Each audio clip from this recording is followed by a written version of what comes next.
Hello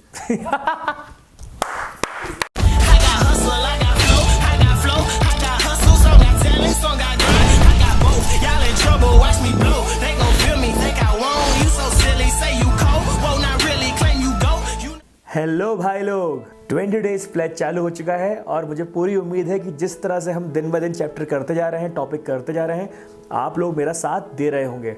अब मैं आपको अपनी स्ट्रेटजी बताता हूं और अब मैं आपको बताऊंगा कि किस तरह से मेरे वीडियोस को देखकर और बचे हुए दिन में आप क्या करें कि आपको 100% नंबर आए। मैं ये कभी नहीं बोलता कि आप अपने पूरे शुरुआत से मार्च स्टार्ट होते ही, सेशन स्टार्ट होते ही पढ़ने बैठ जाइए और 8-8 घंटे पढ़िए, क्योंकि मुझे पता है कि आपकी एज ऐसी है, ये स्कूल लाइफ कभी दोबारा लौट के नहीं आएगी।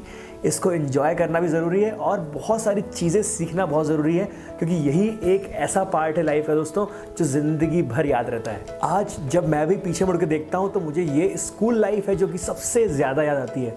यहाँ के दोस्त, यहाँ की कहानियाँ, यहाँ के किस्से, ये ज़िंदगी भर आपकी लाइफ में रहेंगे। और शायद ये वीडियो बनाने की मेरे पास इंस्पिरेशन भी इसी से आई। जब मैं आपकी एज में था तब मैंने ये शायद चीज़ें फील करी कि दिसंबर आते आते हम कोर्स का बर्डन इतना ज़्यादा लेने लग जाते हैं कि हम लोग को समझ में नहीं आता कि अब क्या करें। कोर्स यकीन माने तो बहुत छोटा है, कोर्स तो अभी आपने अच्छे से देखा ही नहीं दोस्तों। जब आप ग्रेजुएशन और पोस्ट ग्रेजुएशन लेवल पे जाएंगे असली सिलेबस तब आएगा और इसके आगे जाएंगे तो आपको लगेगा कि कितने आसान से सिलेबस के लिए आप परेशान हुआ करते थे।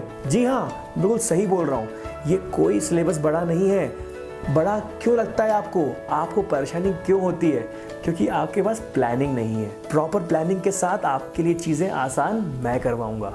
मैं अपने आप को जब याद करता हूँ इस दिसंबर वाले महीने में, तो मुझे पता है कि कोर्स मुझे बहुत सारा दिखता था, बर्डन दिखता था और मेरे अंदर दिसंबर आते आते पढ़ने की ज़ील आ गई थी। लेकिन उस टाइम मुझे कोई पढ़ाने वाला नहीं था, क्योंकि सारे टीचर्स मुझे चिढ़ चुके थे, क्योंकि वो ये बोलते थे कि जब तुम साल भर नहीं पढ़े तो अब तुम्हें क्यों पढ़ाऊँ। और बहुत सारे मेरे दोस्त जो कि स्क्रीन के उस तरफ से मुझे देख रहे हैं, वो ये पेन फील कर सकते होंगे, क्योंकि अब आप समझ चुके कि पढ़ना है, लेकिन आपको मेरे ख्याल से कोई पढ़ाने वाला नहीं है। टीचर्स के पास जाते हैं तो वो बोल पाते हैं कि अब नहीं होगा, तुमने ये क्यों नहीं किया, तुमने वो क्यों नहीं किया, पहले क्यों नहीं आए। लेकिन अब आपको नंबर लेके आना है, क्योंकि आपको वैल्यू समझ में आ चुकी है। और मेरा मानना भी यही है, जब जिस दिन रियलाइजेशन हो जाए उस दिन से पढ़ाई स्टार्ट हो जाती है। और जो प्रॉब्लम मैंने फेस करी वो प्रॉब्लम आप लोग फेस ना करें, इसलिए हम लोग ये सीरीज़ लेकर आए हैं। इसलिए कॉमर्स दाबा ने ये इनिशिएशन उठाया है कि आपको कभी दिक्कत ही ना आए। अब बात करते हैं सिलेबस की, कि मैं किस तरह से आपकी मदद कर सकता हूँ। देखिए दोस्तों, जहाँ तक मैं जानता हूँ ना, मुझे नहीं लगता कि मेरे अलावा 20 दिन में कोई कोर्स ख़त्म करवा पाएगा। इतना विश्वास राहुल धाकड़ को खुद पर है, लेकिन वही विश्वास मैं आपकी आंखों में देखना चाहता हूँ कि अगर कोई कोर्स ख़त्म कर सकता है 20 दिन में तो वो है आप। अब क्या होनी चाहिए हमारी स्ट्रेटजी, इस चीज़ को बताने वाला हूँ। आप चाहे तो दिमाग में नोट कर लीजिए या फिर कहीं पे लिख के रख लीजिए, लेकिन अब इसको आप बिल्कुल पॉइंट टू पॉइंट फॉलो करिए। देखिए, बहुत कम दिन बचे हैं बोर्ड में। मैं कभी नहीं बोलूँगा कि आप पूरे 6 दिन मैथ्स के लिए निकालो और पूरे 6 दिन 24 घंटे मैथ्स पढ़ो। मैं कभी नहीं बोलूँगा, मैथ्स ऐसा सब्जेक्ट ही नहीं है।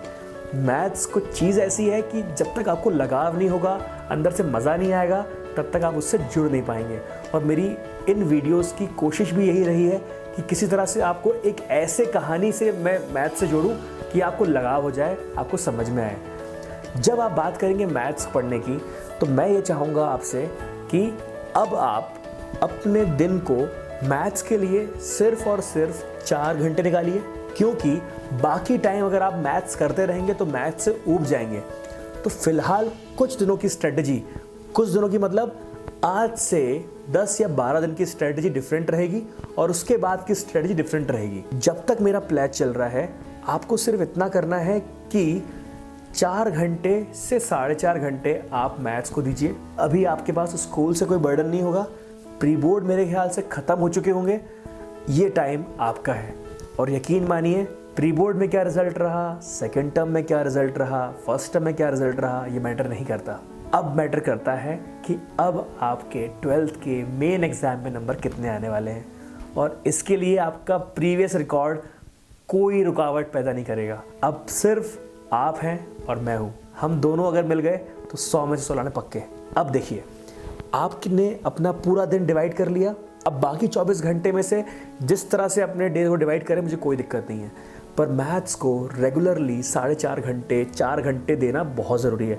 4 घंटे में से मेरा जो 18 से 20 या 22 मिनट का वीडियो आता है वो आपको देखना है। उससे आपको उस टॉपिक का कॉन्सेप्ट पूरा क्लियर हो जाएगा। उस वीडियो को स्टडी करने के बाद previous year topic wise solved paper जो होते हैं वो लीजिए। टॉपिक वाइज क्यों बोल रहा हूँ, जो टॉपिक मैं पढ़ाऊँगा वही टॉपिक आप उस दिन सॉल्व करने वाले हैं। उस टॉपिक से रिलेटेड सारे के सारे क्वेश्चन सॉल्व कर लीजिए आप। हर टॉपिक के आपको 12 से 13 सवाल ही मिलेंगे बस। 12-13 सवाल के साथ आपको ये याद रखना है कि उससे रिलेटेड फॉर्मूलाज वगैरह आपको याद है कि नहीं, और थ्योरी अगर कुछ है याद करने लायक तो आपको याद है कि नहीं। जिस तरह का शेड्यूल मैं बोल रहा हूँ वो फॉलो करो, और उसके बाद जब आपका पूरा का पूरा टॉपिक के प्रीवियस ईयर क्वेश्चन हो जाए तब आप लोग सैम्पल पेपर करिएगा। मैं प्लेज ख़त्म होते ही सैम्पल पेपर डालने स्टार्ट कर दूंगा। सैम्पल पेपर के साथ उसके सॉल्यूशन भी डालूंगा ताकि आप लोग खुद बैठ के उसको चेक भी कर लें। फरवरी की 10 तारीख तक आप इतना ही शेड्यूल फॉलो करिए। याद रखिएगा फरवरी के मिड तक आपको खुद पे कॉन्फिडेंस आने लग जाएगा। और मेरे दोस्तों, एक बहुत इंपॉर्टेंट बात कि आपको अगर 100% स्कोर करना है ना, तो इसमें सिर्फ आपका हार्डवर्क नहीं होता, इसमें बहुत सारी चीज़ें छोटा छोटा इनपुट डालती हैं, तब जाकर ये 100 नंबर बनते हैं। और उन छोटी छोटी चीज़ों में से एक चीज़ होती है, वो है आपकी खुशी। अब आपको अगर घर में खुशी नहीं मिले ना, फिर मज़ा नहीं आएगा यार। बहुत लंबा जाना है हमको, बहुत आगे जाना है, बहुत कुछ अचीव करना है, लेकिन एक बहुत इंपॉर्टेंट फैक्टर होता है घर में, वो है पेरेंट्स। अभी एक घर में एक कॉमन सिचुएशन देखें तो शायद ये चल रहा होगा कि पेरेंट्स बार बार आपको पढ़ने को बोलते होंगे, बार बार उनके आइडियाज़ आपके आइडिया से क्लैश होते होंगे, बहस होती होगी, और कई बार इसके कंक्लूजन भी ख़राब निकलता होगा। लेकिन मैं आपसे रिक्वेस्ट करूँगा कि भाई, अगर आपको मेंटल पीस चाहिए ना, तो पेरेंट्स से क्लैश मत करो, क्योंकि वो एक आपको ऐसी पॉजिटिव एनर्जी देंगे जिससे कि आपको बहुत ज़्यादा बूम मिलने वाला है। जैसे कि बिना किसी एक्सपेक्टेशन के हम लोग आपके लिए मेहनत कर रहे हैं ना, उसी तरह से आपके घर वाले भी आपके लिए दिन रात प्रार्थना करते हैं। आपके सबसे बड़े वेलविशर वो हैं। तो मैं आपसे सिर्फ ये बोलना चाह रहा हूँ कि किसी तरह से उनको कॉन्फिडेंस में लेके आइए। अब ये कॉन्फिडेंस कैसे आएगा? ये कॉन्फिडेंस को बिगाड़ने वाले भी आप होते हैं और बनाने वाले भी आप होते हैं। अगर आप सिस्टमेटिकली उनको पढ़ते हुए दिखेंगे और अगर उनको ये चीज़ फील होने लग जाएगा कि आपके पास पूरा प्लान है और you are confident about it, उनको अपने आप खुशी मिलेगी और वो फिर आप पर ट्रस्ट दिखाएंगे। और दोस्तों, वो जो ट्रस्ट होता है ना, उससे जो पॉजिटिव एनर्जी मिलती है और उसके बाद जो लर्निंग डेवलप होती है, उसका कोई तोड़ नहीं है। माँ बाप के आशीर्वाद और माँ बाप की खुशी से आपका आधा काम हो जाता है, और वो आप ही डेवलप कर सकते हैं। उनको ये शो कराइए कि अब आप सीरियस हो चुके हैं। उनको पता चल जाएगा आपके एक्शन से कि आप लोगों को रियलाइजेशन हो चुका है कि आप कितना बड़ा एग्ज़ाम देने जा रहे हैं, and you are prepared for that. दोस्तों, दिमाग में ये चीज़ रखिएगा कि आपका जो शेड्यूल होता है, कितने बजे आप सोकर उठ रहे हैं, कितने बजे तक आप पढ़ाई कर रहे हैं, कितने बजे तक आप फ़ोन पे लगे हुए हैं, इन सब चीज़ों से उनका कॉन्फिडेंस बिगड़ता भी है और बनता भी है। मैं आपको एक बहुत अच्छा तरीका बताने वाला हूँ शेड्यूल का, कि कब सोना है, कब जगना है। पेरेंट्स आपको बोलते होंगे कि सुबह सुबह उठो, 4 बजे उठो, याद होता है। मैं ऐसा कोई सलाह आपको देने नहीं वाला हूँ। जो रूटीन बन जाता है, हैबिट में आ जाता है, अब इस टाइम पे वो चेंज नहीं हो सकता। अब अपना एक्टिवेशन पॉइंट समझिए। देखिए, मैं आपको बता दूँ, हमारा ब्रेन 24 आवर्स में से कुछ घंटे सबसे ज़्यादा अच्छे से वर्क करता है। अब वो हो सकता है कि किसी का सुबह सुबह हो, अर्ली मॉर्निंग हो, और हो सकता है कि आप में से कई लोगों का वो एक्टिवेशन टाइम रात में आता हो। तो उसमें कोई दिक्कत नहीं है कि अगर आप रात में पढ़ाई करें, लेकिन पेरेंट्स उसके अगेंस्ट रहते हैं। लेकिन पेरेंट्स को कन्विंस करिए कि मैं इस टाइम पे कंफर्टेबल हूँ, मैं इस टाइम सबसे ज़्यादा आउटपुट निकाल पा रहा हूँ। और यकीन मानिएगा इस चीज़ को कि आपके पेरेंट्स चाहते हैं कन्विंस होना, उनको बस ठोस सबूत नहीं मिल पाते।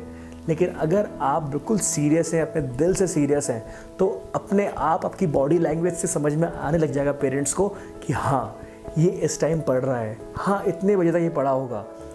एक चीज़ और, अब अगर आप रात के 2 बजे तक या 3 बजे तक पढ़ रहे हैं, तो अगर आप सुबह 11 बजे उठ रहे हैं तो इससे बड़ा पाप कोई है ही नहीं, क्योंकि आपने अपने सोने का टाइम ज़बरदस्ती बढ़ा लिया।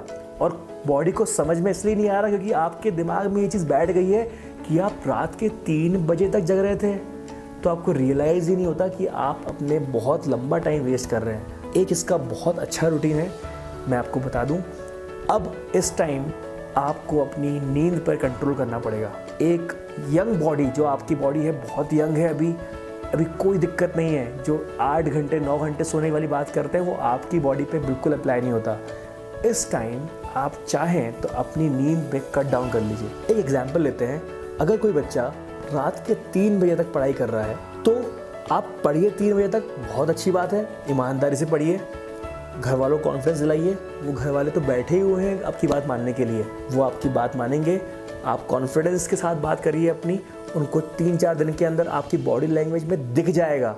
वो आपके माँ बाप है यार, दुश्मन नहीं है। वो समझ जाएंगे कि आप पढ़ रहे हैं, मेरा बच्चा पढ़ रहा है, मेहनत कर रहा है, और ट्रस्ट करेंगे। ये ट्रस्ट डेवलप हो जाएगा ना तो मज़ा आ जाएगा। अब अगर आप 3 बजे तक जग रहे हैं तो ये बिल्कुल मत करिए कि बहुत लंबा टाइम सो रहे हैं। 3 बजे तक जग कर 4 घंटे की एक साउंड स्लीप लीजिए और फिर सुबह 7 बजे उठ जाइए। यकीन मानिएगा, गुस्सा मत करिए, मैं आपकी नींद कम नहीं कर रहा हूँ, मैं नींद कंपनसेट करूँगा दोपहर के टाइम पे। अब 7 बजे से उठकर आप 11 साढ़े 11 बजे तक पढ़ लीजिए। इससे क्या होता है कि ये टाइम आपका बहुत ज़्यादा आपको आउटपुट देगा। आपको बहुत सुबह भी नहीं उठना पड़ा। एक एवरेज टाइम है, जिस टाइम अपने स्कूल के लिए उठते थे आप लोग, 3 बजे सोकर 7 बजे उठ जाइए। 2-3 दिन प्रॉब्लम आएगी बस, और उसके बाद आपकी बॉडी साइकिल उसी के अकॉर्डिंग हो जाएगी। एक क्लॉक सेट हो जाएगी बॉडी के अंदर। अब 3 से 7 की नींद लेने के बाद आप कोई भी सब्जेक्ट उठाइए, पढ़िए, कोई दिक्कत नहीं है। 11 साढ़े 11 बजे खाना वगैरह खाकर सो जाइए। उस टाइम आप फिर से 3 से 4 घंटे की नींद ले लीजिए। ओवरऑल आपने 8 घंटे की नींद ले ली है। 8 घंटे की नींद मोर देन इनफ है। उसको आप 7 घंटे भी करेंगे तब भी कोई लॉस नहीं है। आप यकीन करिएगा, हम लोग, हमारी पूरी टीम सुबह से 7:30 बजे से ऑफलाइन क्लासेस लेना स्टार्ट करते हैं और हमारी क्लास चलती है रात के 9:30 बजे तक। और उसके बाद हम आते हैं आपके लिए रिकॉर्डिंग करने के लिए। 11 बजे हमारी रिकॉर्डिंग स्टार्ट होती है। रात भर रिकॉर्डिंग करते हैं, मुश्किल से 4 घंटे सोते हैं।